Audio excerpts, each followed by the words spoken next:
Iba a dividir mi intervención en dos partes a propósito del presupuesto de la República para el 2015. En la primera parte quería hacer un comentario, sobre todo para los que estamos en la lucha por la igualdad de las mujeres. Me parece que no es válido que se quiera, incluso mujeres u hombres, utilizar el término o los términos de la igualdad para disimular cosas que no son. Me refiero a la realidad de la falta de transparencia que ha tenido o que se ha tenido en esta asamblea por parte del directorio, donde se han hecho nombramientos no muy transparentes y en una ocasión el día de ayer se refirieron a un compañero nuestro que hacía hablar de machismo cuando se está hablando de abuso de poder y falta de transparencia. No es válido. Machismo, diría yo, es el hecho de que existe en la Asamblea Legislativa una unidad técnica de género creada desde el 2007 y que por razones que no puedo decir que no sea machismo, no se ha querido estructurar desde el 2007 para acá y se ha buscado muchas excusas para no crearla, entrando sobre todo en incumplimiento de convenios internacionales que recomiendan al país a crear unidades de género en los 3 poderes de la República. Sin embargo, con una inusitada velocidad hemos visto cómo un departamento de participación ciudadana o una unidad de participación, una unidad con una persona de participación ciudadana, extrañamente y rápidamente se convierte en una dirección que tendrá muchos fundamentos, pero no quiero rebajarle la importancia. Pero entonces es más importante esa unidad o ese departamento, esa dirección, que una unidad técnica de género cuyo fundamento legal está por encima incluso de nuestras normas.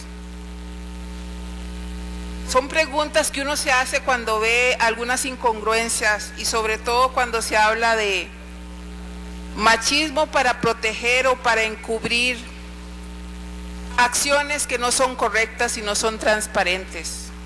El nombramiento de la señora Katia Martín, si eso es transparente, entonces yo creo que también se ha cambiado el significado de la palabra transparente cuando se está en gobierno y cuando se está en oposición.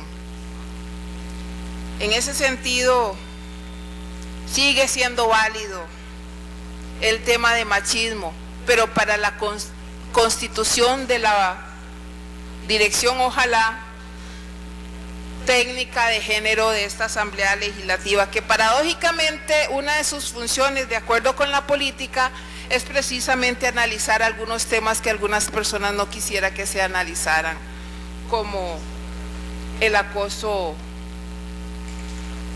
o los diferentes tipos de acoso, para no entrar en detalle. Esas son las interrogantes que uno se hace cuando se quiere tapar las cosas, sobre todo cuando se quiere tapar el sol con un dedo. Y ni qué decir de cuál es el impacto de esos nombramientos en el presupuesto. Hay que ser congruente cuando se está hablando de rebajo o sobre todo de austeridad, que pareciera que en el primer poder de la República rige para otros, pero aquí adentro como que no. Como que aquí se vale, estar en gobierno se vale ciertas cosas y estar en oposición se valen otras. Estar aquí adentro se valen algunas, estar en el gobierno también, se valen algunas otras que fueron criticadas cuando se hacían otros. O sea, no es lo mismo verla venir que gobernar. Respecto a propiamente la discusión del presupuesto, y en ese sentido yo he estado escuchando durante estos 6 meses el llamado que nos ha hecho el diputado Redondo. Don Mario, yo creo que esas discusiones deben darse, tal vez antes de que nos vayamos dentro de 3 años, tal vez seamos positivos. Pero yo creo que la discusión del presupuesto debería conducirnos a un análisis más profundo sobre política económica, así como usted lo ha señalado muchas veces acá. No hay duda de que las cifras arrojadas por el presupuesto presentado hace un par de meses por el Poder Ejecutivo causaron enormes preocupaciones.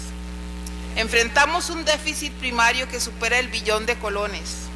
El 47.2% de los gastos propuestos pretendían ser financiados con deuda y la propuesta de presupuesto superaba en un 18.9% en términos relativos el monto aprobado para el 2014. En nuestro país, la discusión sobre la aprobación del presupuesto ordinario del 2015 se ha limitado a contradecir en algunos casos, a validar en otros, los recortes propuestos por la Comisión de Asuntos Hacendarios en el expediente que estamos analizando, con una enorme variedad de argumentos que la prensa retrata y difunde diariamente. Apoyo los recortes y ajustes planteados en el informe afirmativo de mayoría, porque confío en los análisis realizados por la Comisión de Asuntos Hacendarios y la seriedad de su informe. Gracias a esos ajustes, hoy conocemos un proyecto de ley con 197.3 millones de colones menos, siendo que la tasa de crecimiento del presupuesto pasaría del 18 al 16%. Monto que estoy segura, suficiente y sobrado para hacer lo que muchas instituciones tienen que hacer, e incluso conociéndolo por dentro, creo que hasta con menos, muchísimo menos si separaran los desperdicios que se dan en la realidad. Ojalá pudiéramos también hacer ese tipo de recortes, sobre todo en las instituciones autónomas, donde me imagino que los presupuestos, como lo señalaba el diputado Alvarado, a veces son 3, 4 y hasta 5 veces más que un ministerio. Aclaro que ajustar un presupuesto no es una tarea sencilla, todo lo contrario, requiere de gran pericia y conocimiento, dada la particularidad de cada una de las instituciones y la finalidad de las partidas y subpartidas desde la perspectiva de su ejecución. Creo que algunas instituciones enfrentan el reto de producir más con menos recursos, pero la situación lo requiere. Y es posible, si en verdad estamos hablando de austeridad. Sin embargo, me opongo a aceptar que la discusión gire solo en torno a cuánto se rebajó, a qué instituciones, por qué y cómo. La aprobación de un presupuesto ordinario en el contexto deficitario de nuestra economía nacional debería llamarnos a reflexión, a reflexionar y tomar acciones respecto a temas más profundos relacionados con el tipo de Estado que tenemos y que queremos. Por ejemplo, deberíamos cuestionarnos qué aplicación real tienen en nuestro medio los principios presupuestarios que establece la Ley de Administración Financiera y de Presupuestos Públicos y las directrices de Contraloría General de la República sobre la elaboración de presupuestos públicos. Temo que algunas personas, funcionarias públicas e incluso algunos en puestos de jerarquía del actual gobierno, saben que existen esos principios, pero no logran incorporarlos a su tarea cotidiana.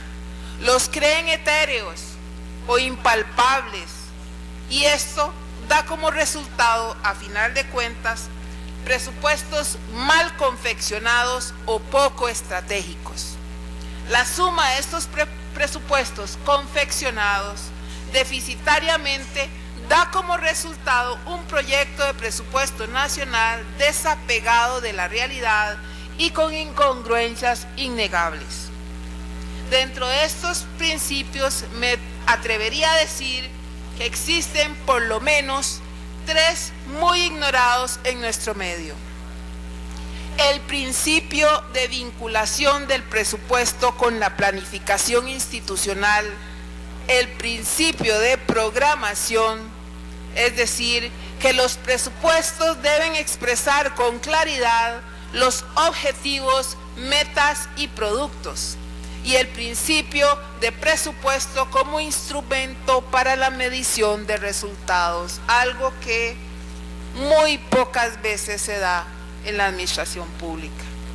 La incorporación de una verdadera planificación estratégica en nuestras instituciones públicas resulta en este contexto vital, si estamos hablando de déficit fiscal, para asegurar el aprovechamiento de los recursos disponibles.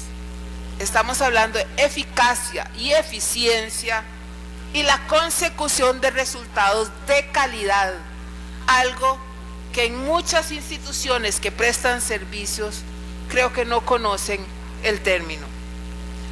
Servicios de calidad.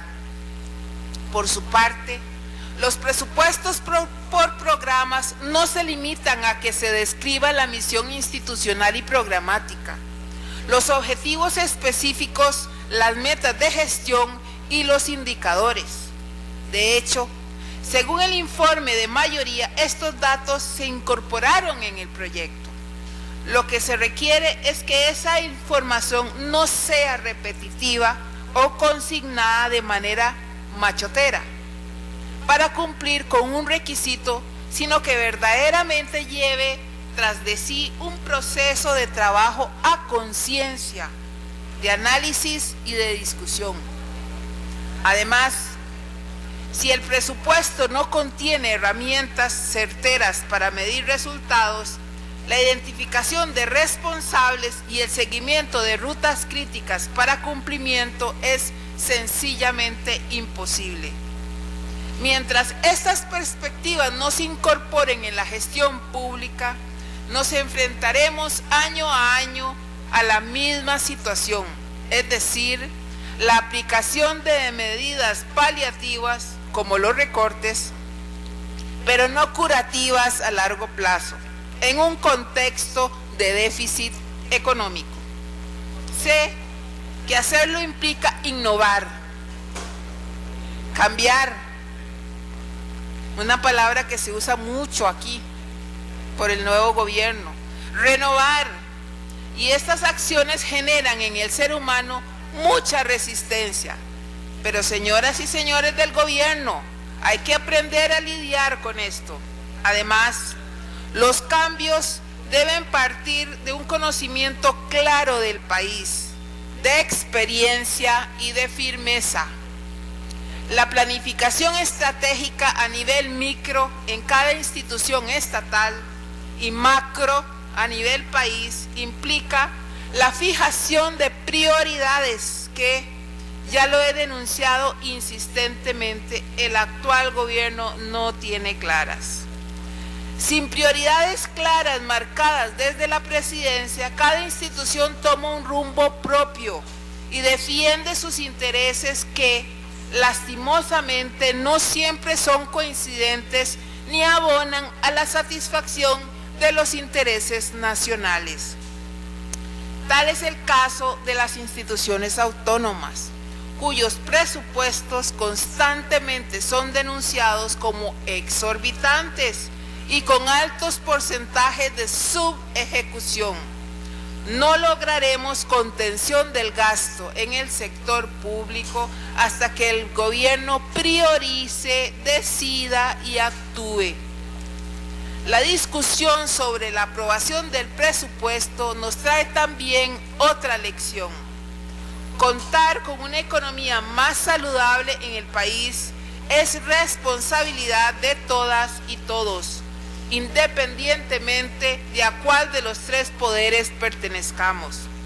No resultan de recibo las argumentaciones de algunas y algunos diputados que alegan que a través de las normas y disposiciones de oportunidad y conveniencia estamos arrogándonos competencias que no nos corresponden. Si analizamos esas normas con detenimiento, nos daremos cuenta que, de alguna forma, ya existe normativa al respecto en otros instrumentos como la Ley de Administración Financiera y de Presupuestos Públicos, la Ley de Contratación Administrativa y su reglamento y otros.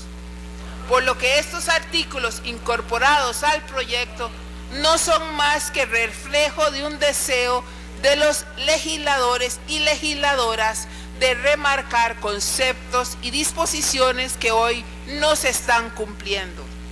Corresponderá al Ejecutivo y al Judicial hacer lo propio para que puedan ser de aplicación práctica. Finalmente, la discusión del presupuesto nos debe llevar a marcar la línea a seguir desde esta Asamblea Legislativa y por parte del país en general sobre una verdadera reforma tributaria.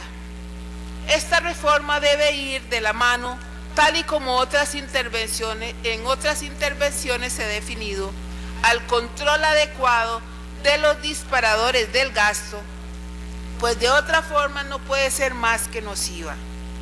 La necesidad de una verdadera política fiscal deviene en una conclusión legítima de esta discusión, ya que, de acuerdo con los datos reportados por la Comisión de Hacendarios en el informe de mayoría, el 89.7% del total de ingresos corrientes presupuestados corresponden a impuestos.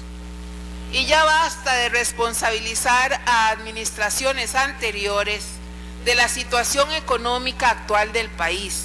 Cada gobierno enfrenta retos y la tarea de buscar supuestos culpables no es más que una cortina de humo para no poner manos a la obra. Mi llamado es entonces, señoras y señores diputados, a que seamos propositivos y en lugar de dar un carácter de discordia a la aprobación del dictamen afirmativo de mayoría de este presupuesto, sepamos tomar decisiones responsables hoy.